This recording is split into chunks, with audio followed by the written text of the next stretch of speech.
اللهم صل على سيدنا ومولانا محمد۔ گرامی قدر حضرات، ایک مسئلہ ایسا جو سنتوں کے حوالے سے جمعہ کی فرضوں سے پہلے اور اسی طرح سے نماز ظہر کے فرضوں سے پہلے کی جو سنتیں ہیں ان کے حوالے سے ایک مسئلہ ذہن نشین فرمائیے کہ اگر وہ سنتیں جو ظہر سے پہلے کی ہیں اور اسی طرح سے نماز جمعہ کے 2 فرضوں سے پہلے کی 4 سنتیں ہیں، اگر یہ رہ جائیں تو اب یہ کب پڑھی جائیں؟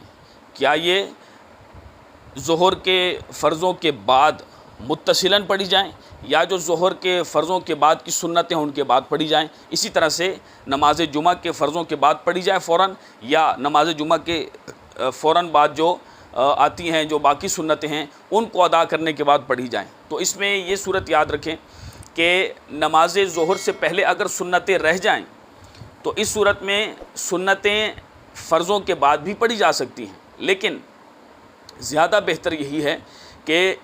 نماز ظہر اور نماز جمعہ کے فرائض کے بعد جو سنتیں ہیں، چونکہ اب ان کا مقام نماز ظہر کے فوراً بعد متصلاً ہے تو لہٰذا وہ پہلے انہی کو ادا کرے۔ اب چونکہ یہ سنتیں تو پہلے اپنے مقام سے رہ چکی ہیں، لیٹ آنے کی وجہ سے یا کسی بھی معاملے کسی بھی وجہ سے وہ نماز ظہر اور نماز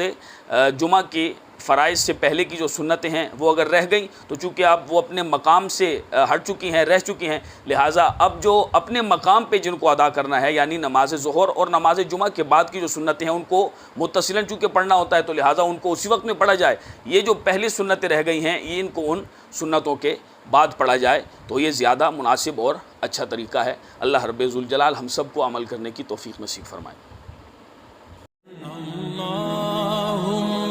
صل على سيدنا ومولانا محمد۔